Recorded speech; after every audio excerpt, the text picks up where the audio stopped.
독송해 주신 전도사님께 감사합니다.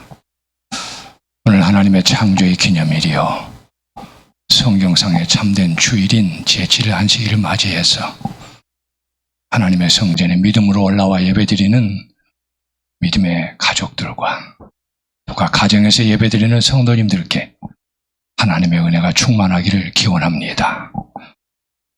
제가 항상 금요일 저녁이나 안식일에 설교하기 전에 창조의 기념일, 성경상의 참된 주일 이야기를 하지요. 성경의 요약이요 결론은 요한계시록입니다. 이 요한계시록의 노른자, 핵심은 계시록 14장 12절입니다. 성도들이 내가 여기 있나니 저희는 하나님의 계명과 예수 믿음을 지키는 자니라. 이게 핵심입니다. 인천중앙교회를 대표해서 다시 한번 이태원 사고 희생자를 추모하며 유가족들께 위로의 마음을 전합니다. 부상자들의 쾌유와 조속한 사고 수습을 기원합니다. 하나님 말씀 마태복음 1장 23절을 우리 다 함께 읽겠습니다. 시작. 보라, 처녀가 잉태하여 아들을 낳을 것이요 그의 이름은 임마누엘이라 하리라 하셨으니 이를 번역한즉 하나님이 우리와 함께 계시다 함이라. 아멘. 임마누엘의 영광이라는 제목으로 하나님 말씀을 증거하겠습니다. 1860년 에이브러햄 링컨이 대통령에 당선되자 내각 구성을 위해서 강요를 정하기 시작했습니다. 장관과 장관급을 정하기 시작한 것이지요. 그러던 어느 날 비서관에게서 한 사람을 추천받았습니다. 그런데 링컨은 그 사람의 이름을 듣고는 단번에 거절했습니다. 비서관이 궁금해서 거절하신 이유를 여쭈었습니다. 이때 링컨은 이렇게 대답했습니다. 나는 그 사람의 얼굴이 마음에 들지 않소. 그러자 이 비서관이 말했습니다.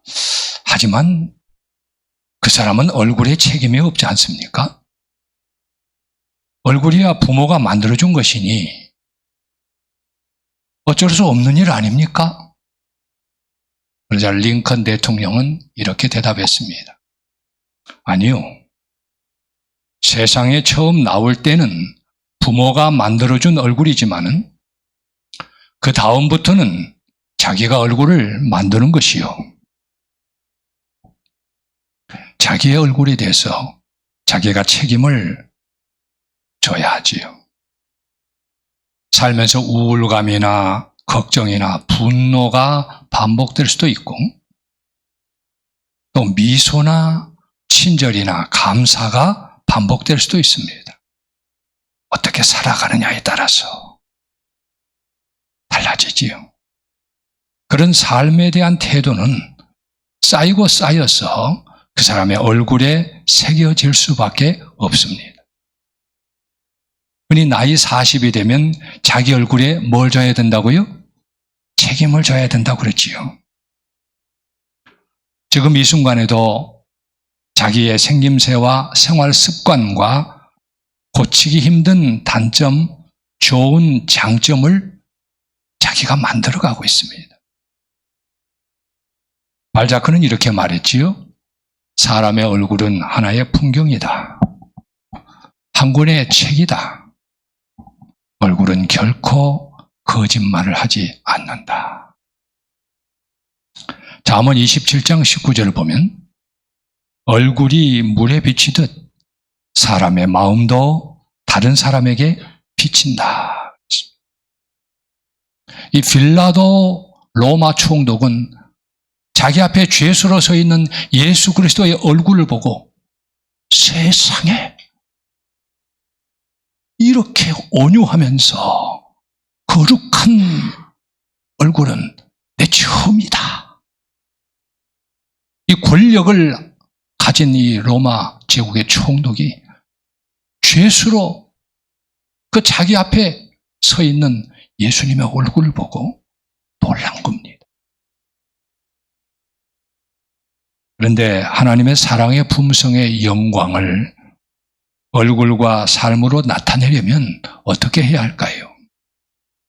이것을 알기 위해서는 하나님이 우리와 함께 계심을 알고 경험해야 됩니다. 그러면 우리는 본문 말씀에서 어떤 교훈을 배울 수가 있을까요? 첫째로, 여러분이 예수 그리스도를 진심으로 믿으면 여러분은 출애굽 사건과 십자가 사건 때 그 자리에 있었다는 것입니다. 성경 마태복음은 하나님이 우리와 함께 계시다 임마누엘로 시작하고 마칩니다. 마태복음 1장 23절 보면 임마누엘, 즉 하나님이 우리와 함께 계시다 이렇게 돼 있어요. 그리고 마태복음 마지막 장 28장 마지막 절 20절 보면 내가 세상 끝날까지 너희와 항상 뭐하리라? 함께 있으리라. 그래서 이 마태복음은 임마누엘로 시작해서 임마누엘로 마칩니다. 시대의 소망도 마찬가지예요. 우리가 안식일마다 나누는 시대의 소망, 우리가 주중에 기도하는 마음으로 읽는 시대의 소망도 첫 번째 장과 마지막 장이 임마누엘로 시작하고 마칩니다. 첫 번째 1장은 그 이름은 임마누엘이라 하리라. 하나님이 우리와 함께 계시다로 시대의 소망 1장 첫 페이지 첫 문장이 그렇게 시작해요. 그리고 시대의 소망 마지막 장이 87장인데 그게 마지막 부분에 보면 하늘 가족과 땅의 가족은 하나가 된다. 우리가 하늘 가족과 하나가 된다는 말이 무슨 말이에요? 하나님이 우리와 함께 계신다는 말. 임마누엘입니다. 질문을 드리겠습니다. 이스라엘이 애굽에서 나온 일, 즉 출애굽을 직접 목격한 사람들 중에 오늘날 여전히 살아있는 사람이 있습니까? 있어요, 없어요? 네, 없습니다. 그런데 땅에는 없지만 하늘까지 생각하면 모세가 있습니다. 모세는 지금 살아서 하늘에 있기 때문입니다. 예수님 변화산에서 변화되실 때 한쪽에 엘리야, 한쪽에 모세가 있었잖아요. 그리고 더 있습니다. 말씀을 계속 들어보시면 신명기 5장 2절과 3절 보면 우리 하나님 여호와께서 호렙산에서 누구와 언약을 세우셨어요? 우리와 언약을 세우셨다고 그랬어요. 여기 신명기는 모세의 고별 설교입니다. 출애굽 나온 지 40년이 지난 후예요. 그래서 20세 이상의 사람들, 출애굽할 때 20세 이상의 사람들은 다 광야에서 죽었어요. 이게 지금 2세대가 지금 모세의 고별 설교를 듣는 모습이에요. 그 중에는 호렙산에 있었던 사람도 있고 40세에서 60세까지는 호렙산에 있었겠지요. 그리고 대부분의 40세 이하 사람들은 없었어요, 호렙산에. 그런데 우리와 언약을 세우셨다고 그래요.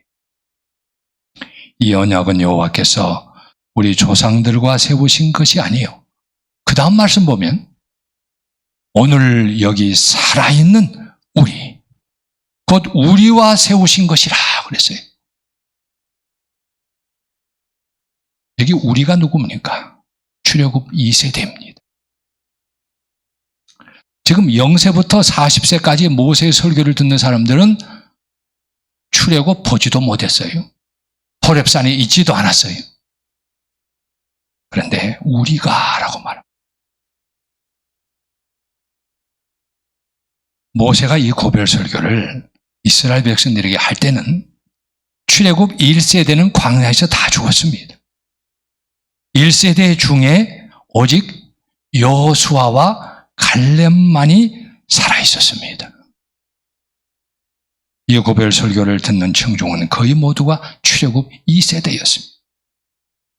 그런데 모세는 이 언약은 여호와께서 우리 조상들과 세우신 것이 아니요 오늘 여기 살아있는 우리, 즉 출애굽 사건을 보지 못하고 호렙산 즉 시내 산에서 언약을 직접 듣지 못한 2세대 우리와 세우신 것이라고 말씀하고 있습니다. 신명기 6장 20절에 보면 모세가 고별 설교에서 이렇게 말합니다. 모세가 죽기 전에 한 마지막 설교예요. 후일에 내 아들이 그랬어요. 이 히브리 사람들에게는 손자도 아들이라 그래. 증손자도 아들이라 그래. 고손자 아들이라 그래. 아들은 아들과 모든 그 자손들을 다 포함하는 말이에요. 아비도 마찬가지, 아버지도, 아버지, 할아버지도 아비라고 성경에 나옵니다. 그래서 후일에 내 아들이, 즉 출애굽 사건 때 거기에 없었던 3세대, 4세대, 그리고 그 후의 세대들이 너에게 묻기를 우리 하나님 여호와께서 명령하신 증거와 규례와 법도가 무슨 뜻입니까? 하거든. 너는 내 아들에게, 즉 자손들에게 이르기를, 그 다음 뭐라고 그랬습니까? 우리가 그랬어요. 내가라고 하지 않았어요. 우리가라고 했습니다. 네. 즉 나와 너희들이 옛적에 애굽에서 바로의 종이 되었더니 이 3세대, 4세대는 애굽에 있지도 않았어요. 그런데 애굽의 종이 되었더니, 바로의 종이 되었더니 여호와께서 권능의 손으로 우리를, 그래서 우리를, 즉 나와 너희들을 애굽에서 인도하여 내었나니, 곧 여호와께서 우리의 목전에서, 나와 너희 눈 앞에서 크고 두려운 이적과 기사를 애굽과 바로와 그의 온 집에 베푸시고 그랬습니다. 그러니까 내 아버지가 거기 있었으면 나도 거기 있었다는 겁니다. 내 할아버지가 거기 있었으면 나도 거기 있었다는 겁니다. 내 증조 할아버지, 고조 할아버지가 거기 있었으면 나도 거기 있었다는 것입니다. 이것을 말씀을 통해서 하나님의 임재를 경험할 수 있다고 하는 것입니다. 네. 말씀을 통해서 임마누엘을 우리가 경험할 수 있다는 교훈입니다. 어떤 과학자가 17명을 선택을 해가지고 전에 한 번도 보지 못한 영화를 보게 했습니다. 그리고 그들의 뇌 사진을 찍었습니다.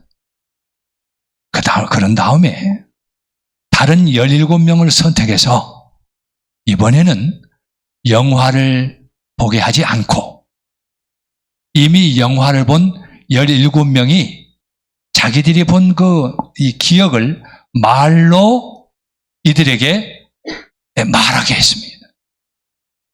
그리고 말로만 들은 17명의 뇌사진을 찍었습니다. 질문을 드리겠습니다.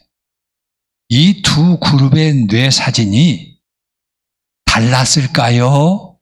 같았을까요? 네? 같았습니다. 참 신기하지요? 똑같았습니다. 내가 영화를 보지 않아도 직접 경험한 사람의 이야기를 듣기만 해도 뇌 사진이 같았던 거예요. 생각이나 감정이나 경험이 기억으로, 언어로, 말로 전달되면 두뇌는 실제로 경험한 것과 똑같은 효과를 가진다고 하는 것입니다. 성경 말씀도 마찬가지입니다. 우리는 설교를 들음으로써, 하나님 말씀을 읽음으로써 그 4,000년 전에 2,000년 전에 경험했던 그 사람들의 그 이야기를 내 것으로 경험하는 것이에요. 그들이 만났던 하나님을 내가 경험하는 겁니다. 우리는 이 말씀을 통해서 임마누엘을 경험하는 거예요. 네. 모든 성경은 하나님의 언약을 이루시는 것을 본 증인들의 문서이다 그랬습니다. 성경은 하나님을 만난 사람들의 경험이요 이야기입니다. 이 성경을 읽음으로써, 들음으로써, 묵상함으로써 나도 하나님을 만나고 경험할 수 있는 것이 임마누엘 경험입니다. 그래서요, 이 여호수아 24장 7절 보면 하나님께서 여호수아를 통해 이스라엘 백성들에게 이렇게 말씀하셨습니다. 내가 애굽에서 행한 이 일을 너희가 목도하였으며 그래. 3세대, 4세대. 출애굽 때 있지도 않았던 사람들이 목도했다는 거예요. 봤다는 거예요, 출애굽을. 들었으면 보았다는 겁니다. 출애굽기 13장 8절 보면 우리 다 같이 읽어보겠습니다. 시작. 너는 그날에 내 아들에게 보여주며 이르기를. 여기 무슨 말씀이냐? 하나님께서 지금 모세를 통해서 이스라엘 백성들에게 하신 말씀이에요. 너는 나중에 내 아들, 손자, 증손자, 고손자가 고손자들에게 이 출애굽을 통해 나타난 하나님의 구원의 영광을 보여주면서 말하라는 거예요. 아니, 애굽에 없었는데 어떻게 보여줘요? 말해줌으로써 보여주는 것과 같다는 겁니다. 그래서 부자 선지자 484페이지를 보면 하나님께서 그들을 위하여 행하신 구원에 관한 이야기를 그들의 자자손에게 되풀이하여 말해주라는 명령을 받았다 그랬어요. 그런데 사랑하는 성도 여러분, 우리 아이들이, 우리 어린이들이, 우리 학생들과 청년들이 요즘 유튜브에서 뭘 보고 듣고 있습니까? 보기만 해도 경험하는 건데, 듣기만 해도 경험하는 건데, 자, 우리 아이들이 불쌍합니다.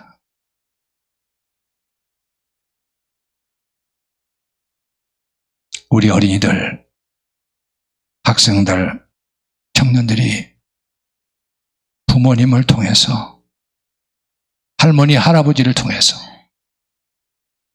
하나님의 이야기를 듣고 보게 해 주시기를 간절히 바랍니다. 임마누엘을 경험하면 사람이 달라지잖아요. 모세가 하나님을 만나고 시내산 꼭대기에서 내려오니까 얼굴에 뭐가 빛났어요? 광채가 빛났잖아요. 임마누엘의 영광이에요. 사랑하는 여러분, 날마다 말씀을 묵상하고 여러분이 임마누엘의 영광으로 빛나고 이 구원의 이야기, 하나님의 이 구원의 언약의 말씀을 자녀 손들에게, 다른 사람들에게 전달해 주시기를 간절히 바랍니다. 마지막으로 우리가 배울 수 있는 교훈은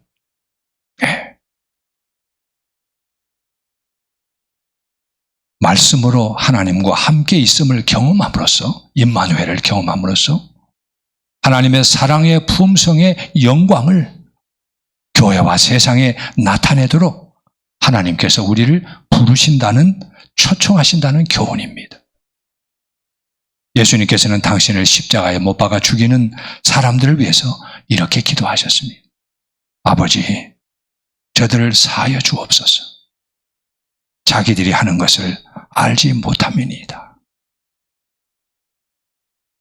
자, 당신을 조롱하고 죽이는 사람들을 위해서 기도하신 예수님, 하나님의 사랑의 품성의 영광입니다.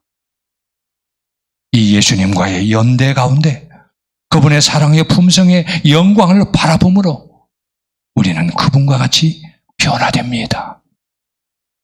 고린도후서 3장 18절 보면 주의 영광을 보매. 영광은 사랑의 품성의 영광입니다.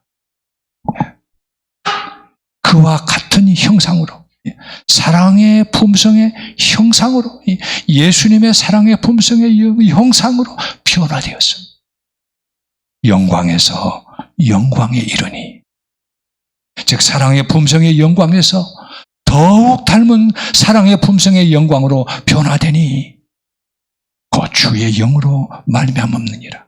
내 힘으로 되는 것이 아니요 성령의 능력으로 되는 거라는 말씀입니다.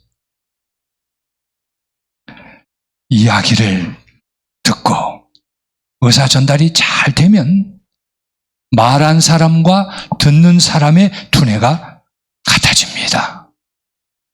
그래서 하나님과 우리 사이에 말씀을 묵상함으로써 의사 전달이 잘 되면 하나님의 뜻이 우리의 뜻이 됩니다.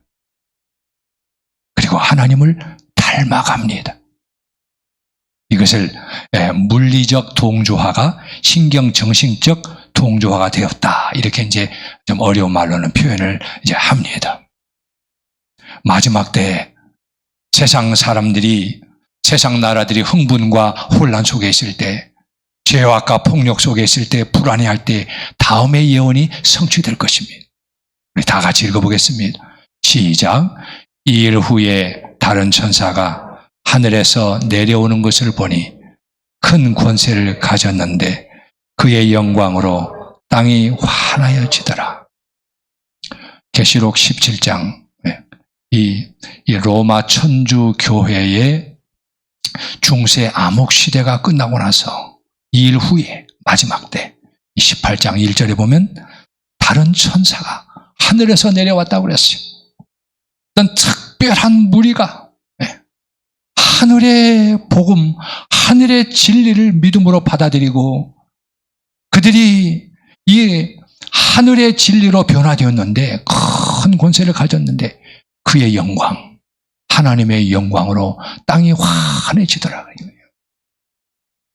하나님의 영광, 즉 하나님의 사랑의 품성의 영광이 이 지구상 여기저기에 나타나겠다고 한 예언입니다.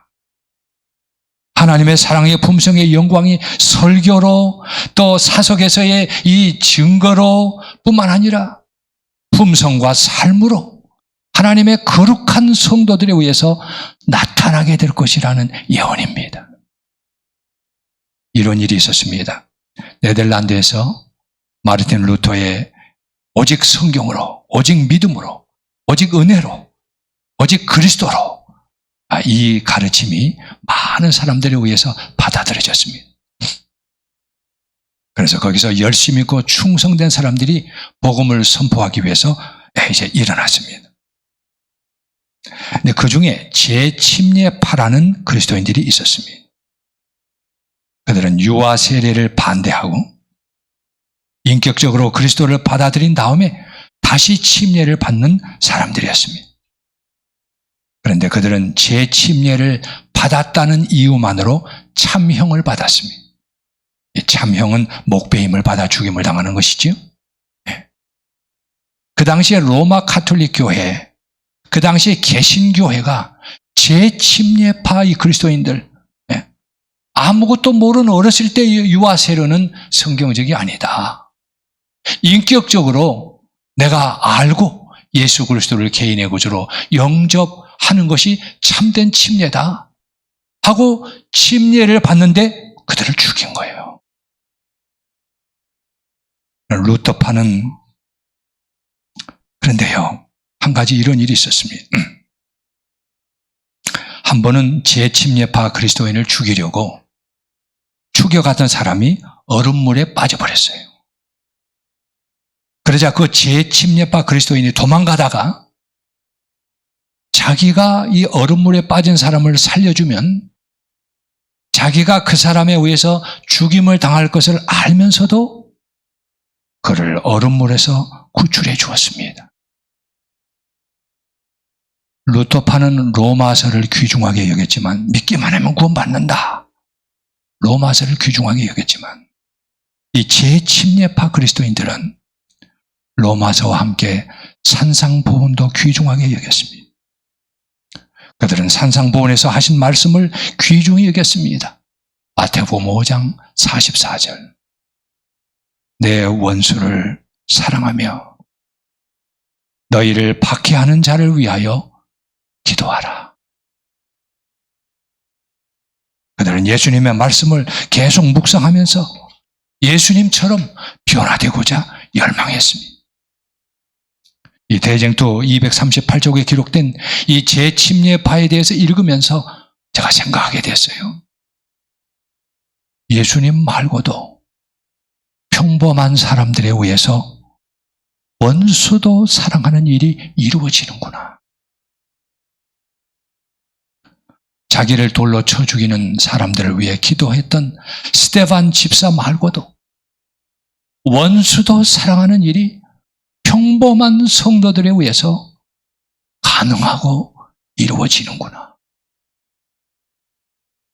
예수님을 닮는 일이 평범한 사람들, 성도들에 의해서 이루어지는구나. 그러면 나는 어떤가?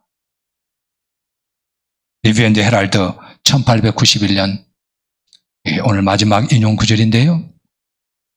눈에 띄지 않을 만큼 우리들도 우리의 길과 우리의 뜻이 날마다 그리스도의 길과 그리스도의 뜻으로, 그의 아름다운 품성으로 바뀌고 있다. 이렇게 해서 우리는 그리스도에게로 자라나서 무의식적으로 그의 형상을 반영한다. 이 말씀이 여러분과 저의 삶 속에 이루어지기를 간절히 바랍니다. 매일 말씀을 통해서 그리스도를 바라보심으로 그리스도의 뜻이 나의 뜻이 되고 그분의 사랑의 품성에 영광을 담고 땅을 환하게 하는 하나님의 거룩한 성도들, 여러분과 제가 되기를 간절히 바라면서 말씀을 마치겠습니다. 은혜로우신 우리 아버지, 예수 그리스도를 믿고 바라봄으로 우리가 출애굽 때, 십자가 사건 때 믿음으로 그 자리에 있게 해주셔서 감사합니다. 날마다 말씀을 묵상함으로 아버지의 뜻이 우리의 뜻이 되고 아버지의 사랑의 품성에 영광을 담고 세상에 나타내는, 교회와 가정과 이웃에 나타내는 저희들이 되게 하여 주시옵소서. 이러한 믿음과 헌신의 마음을 가지고 앞으로 한 주간을 살아가게 될 사랑하는 성도들 위해 우리 구주 예수 그리스도의 은혜와 아들을 주심으로 온 하늘을 주신 성부 하나님의 사랑과 성령님의 역사하심이 이제로 영원토록 함께 하시기를 구주 예수 그리스도의 이름 받들어 축원하옵나이다. 아멘.